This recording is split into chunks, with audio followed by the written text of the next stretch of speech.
Gitugutan na sa LGU sa Santa Cruz, Davao del Sur nga makasulod ang ilang mga residente nga stranded sa laing lugar. Apan dunay mga protokol nga sundon. Ani ang detalye?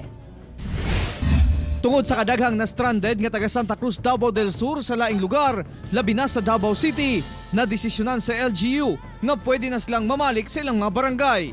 Ang munisipyo sa Santa Cruz andam nga mudawat sa mga stranded nga mga residente o kaning mga gitawag nga locally stranded individuals.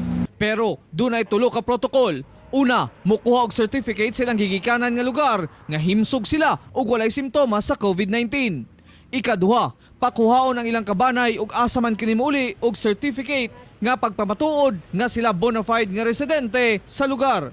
Ikatulo, mukuha na sa LGU clearance aron makasunod na sa Santa Cruz. Pero ang mga mosulod ipailalom sa 14-day quarantine. Pwede sa balay kung ang point of origin dili high risk sa COVID-19 o dunay local transmission.